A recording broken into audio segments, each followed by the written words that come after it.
കലിപ്പൻ ചെക്കൻ്റെ താന്തോന്നി പെണ്ണ്. രചന അഞ്ജന ഗോപാൽ. അവതരണം ഷാഹുൽ മലയിൽ. Editing Faisal CM Noonjeri. ശിവ കിടക്കുന്നതിൻ്റെ അടുത്തേക്ക് വർദ്ധിച്ച ഹൃദയമിടിപ്പോടെ ആദി കടന്നു വന്നു.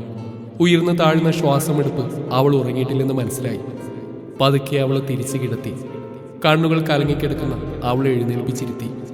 മാപ്പ് പറഞ്ഞു തീരുന്നതിന് മുമ്പ് അവൾ എന്നെ ചുണ്ടിൽ കൈ ചേർത്ത് വെച്ച് വേണ്ട എന്ന് തലയാട്ടി.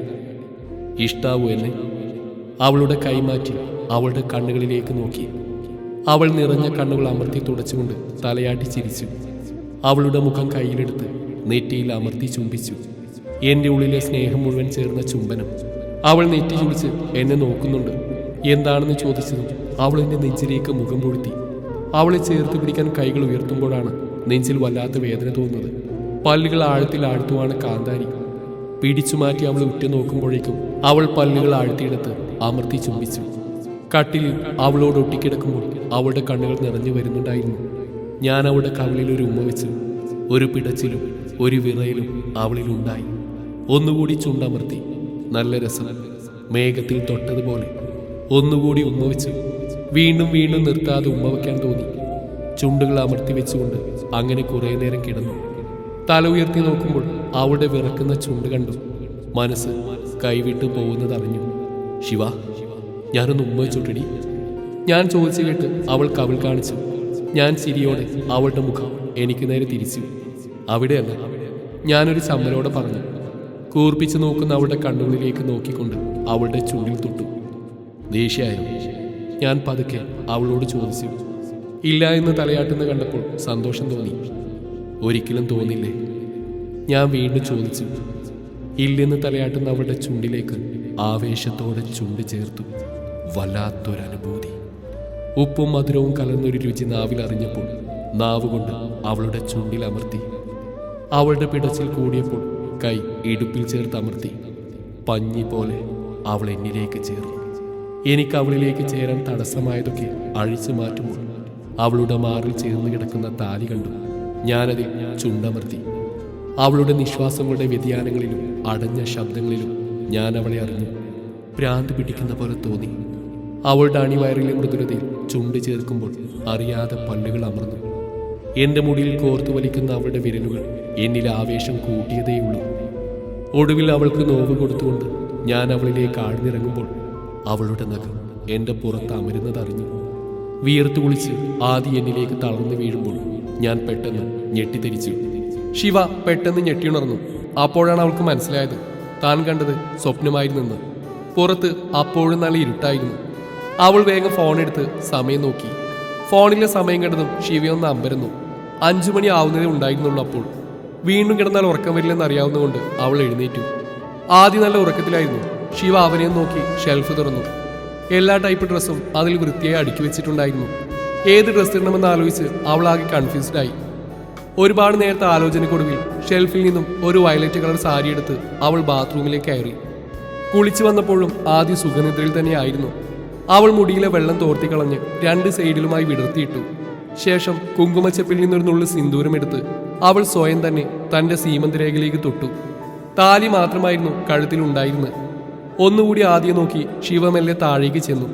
താഴെയെത്തി നോക്കിയതും ആരും ഉണർന്നില്ലെന്ന് അവൾക്ക് മനസ്സിലായി. അത് കണ്ടതും ശിവ നേരെ പൂജാമുറിയിലേക്ക് ചെന്നു. വിളക്ക് തെളിയിച്ച് കുറച്ചു സമയം മൗനമായി പ്രാർത്ഥിച്ചു നിന്നു. ആ മോള് നേരത്തെ തന്നെ എഴുന്നേറ്റോ?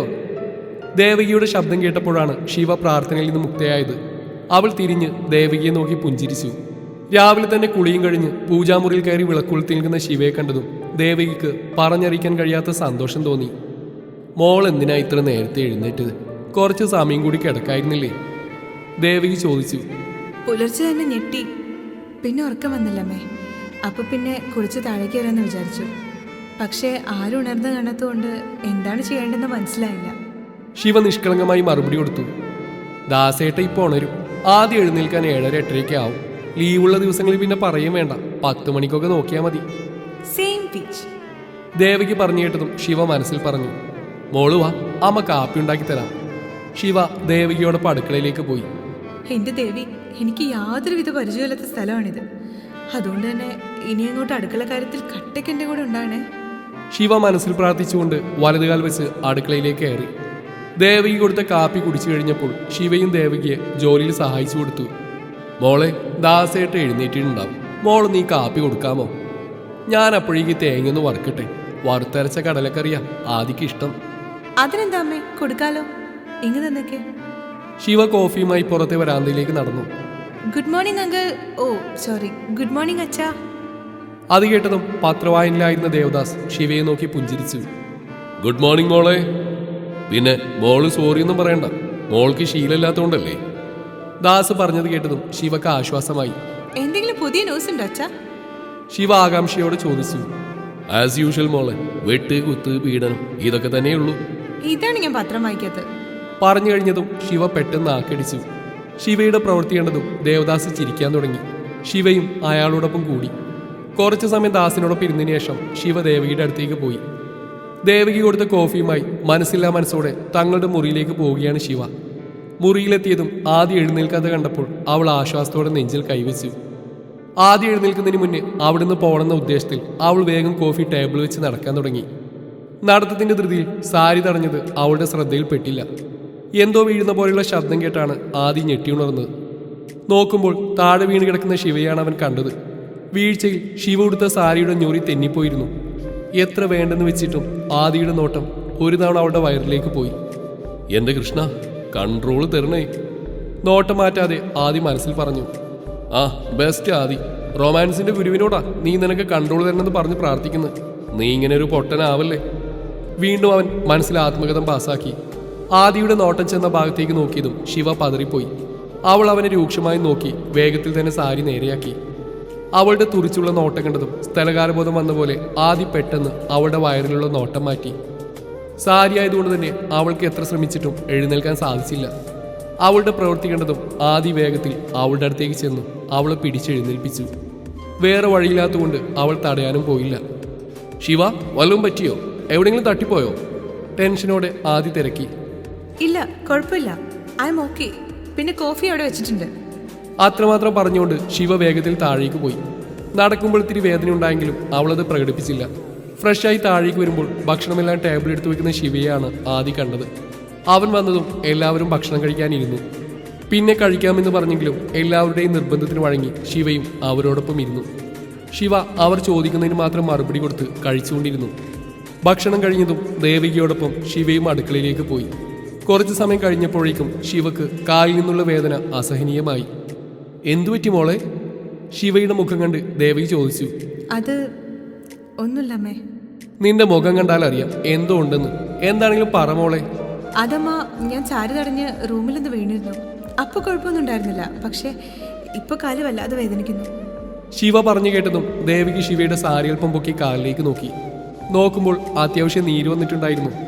മോളെ, നീര് വന്നിട്ടുണ്ട്, അതുകൊണ്ടാ വേദന. നമുക്കൊന്ന് ഹോസ്പിറ്റൽ വരെ പോവാം.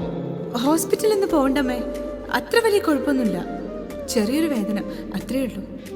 വേദന കടിച്ചു പിടിച്ച് ശിവ പറഞ്ഞു. അവളുടെ ശബ്ദം കേട്ട് ആദിയും ദാസും അങ്ങോട്ടേക്ക് എത്തി. എന്താ, എന്തുപറ്റി? കാര്യമറിയാതെ ദാസ് ചോദിച്ചു. ദാസേട്ടാ, മോളൊന്ന് വീണു, ഇപ്പൊ കാലൊക്കെ നല്ലവണ്ണം നീര് വെച്ചിട്ടുണ്ട്. അത് കേട്ടതും ആദി ശിവയെ നോക്കി. അവളുടെ കണ്ണൊക്കെ നിറഞ്ഞിട്ടുണ്ട്.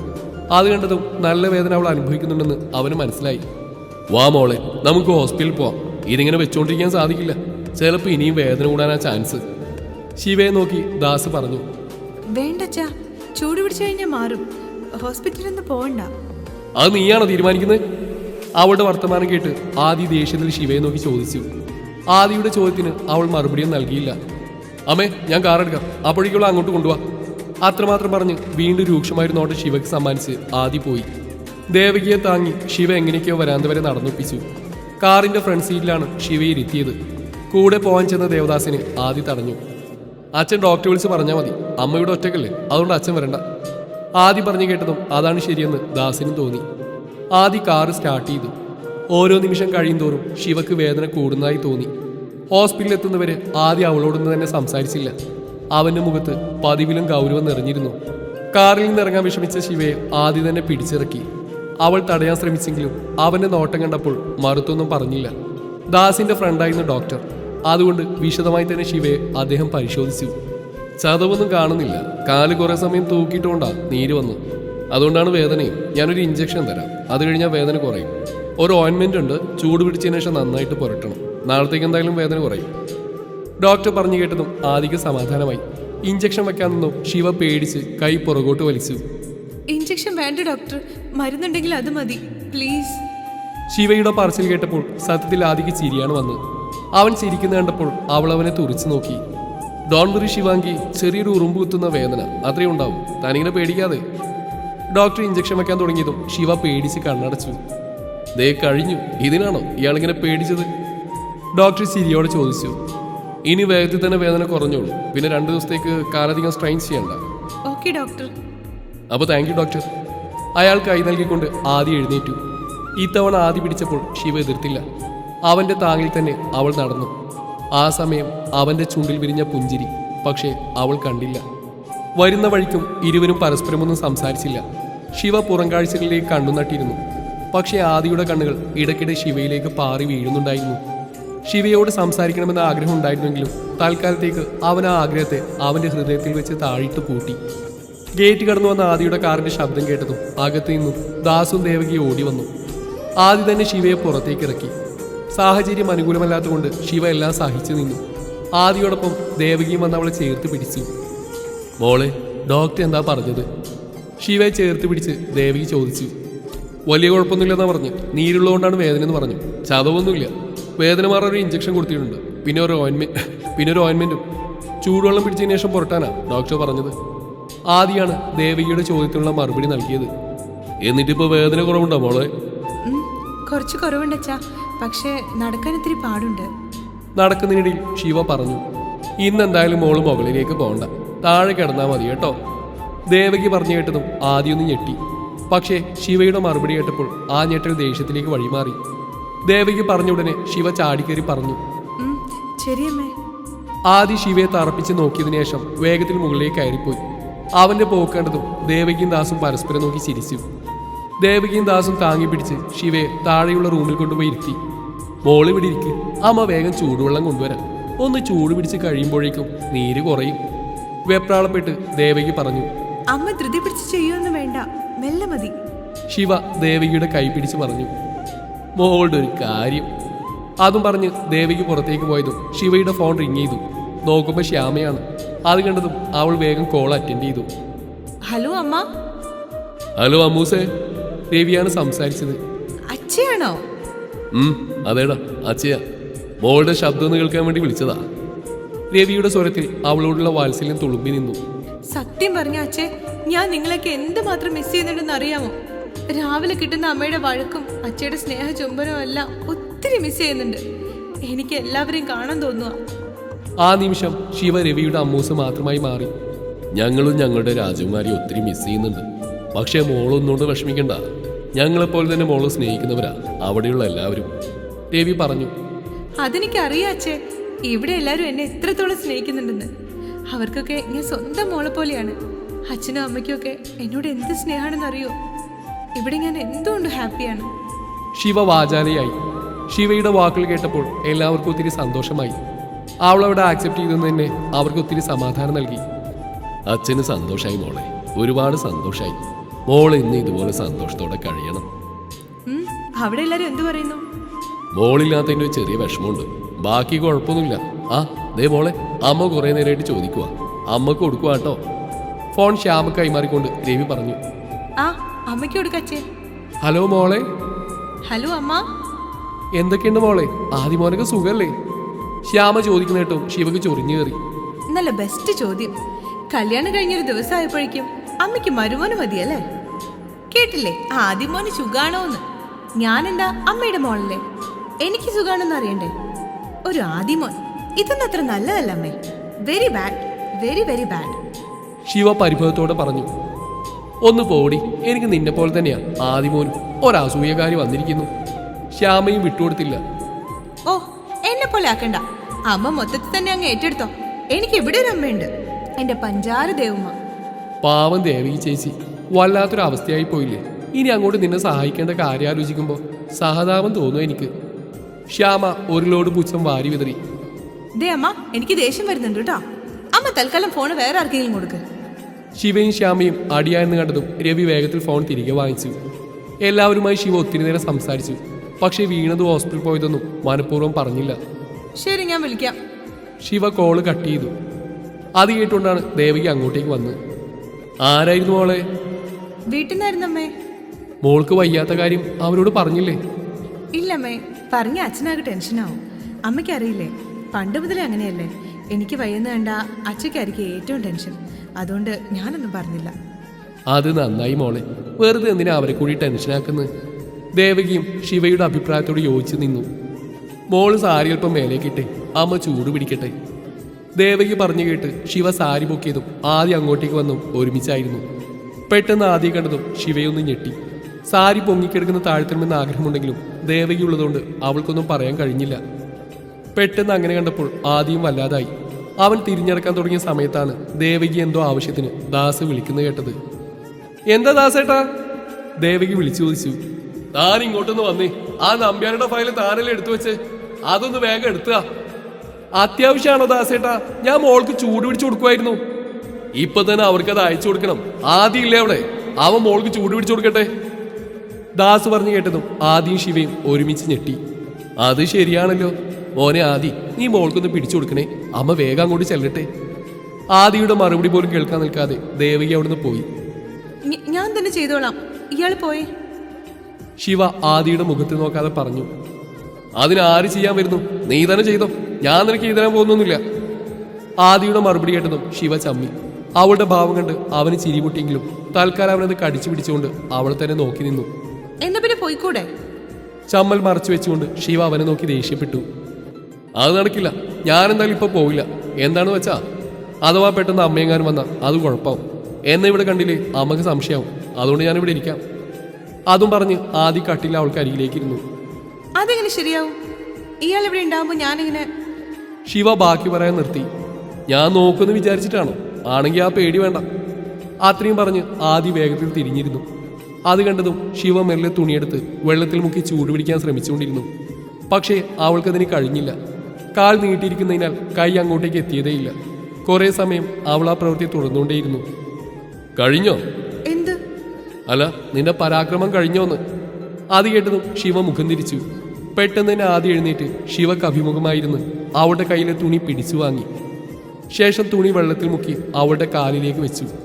ശിവ തടയാൻ നോക്കിയെങ്കിലും അവന്റെ കരുത്തിൽ അവൾക്കൊന്നും ചെയ്യാൻ കഴിഞ്ഞില്ല. ആദ്യം മറ്റൊന്നും ശ്രദ്ധിക്കാതെ ശിവക്ക് പൊള്ളാത്ത തരത്തിൽ ചൂട് പിടിച്ചുകൊണ്ടിരുന്നു. ശിവ ആദിയെ നോക്കി. അവന്റെ കണ്ണിലുള്ള ഭാവം വാത്സല്യം മാത്രമായിരുന്നു. ഇപ്പോൾ അവൾക്ക് അവന്റെ മുന്നിലിരിക്കുന്നതിൽ ജാളിതയും തോന്നിയില്ല. ചൂട് പിടിച്ചു കഴിഞ്ഞതും അവൻ തന്നെ ഓയിൻമെന്റും പുരട്ടിക്കൊടുത്തു. താങ്ക്സ്. ശിവ ആദിയുടെ മുഖത്തേക്ക് നോക്കി പറഞ്ഞു. പക്ഷേ അവൾ പറഞ്ഞത് കേട്ട ഭാവം കാണിക്കാതെ അവൻ എഴുന്നേറ്റ് പുറത്തേക്ക് നടന്നു. ജാടക്കാരൻ. അത് കണ്ടതും ശിവ കുറച്ച് ഉച്ചത്തിൽ തന്നെ പറഞ്ഞു. ആദി അത് വ്യക്തമായി കേൾക്കുകയും ചെയ്തു. അവനൊന്ന് തിരിഞ്ഞവൾ നോക്കി. അവൻ നോക്കുന്നെന്ന് കണ്ടതും അവൾ വേഗം തലതാഴ്ത്തി. നിനക്ക് ഞാൻ വെച്ചിട്ടുണ്ടേ ശിവ, ആദ്യം മനസ്സിൽ പറഞ്ഞ് ചിരിയോടെ നടന്നു. തുടരും ഈ കഥയുടെ ബാക്കി ഭാഗം നാളെ ഇതേ സമയം.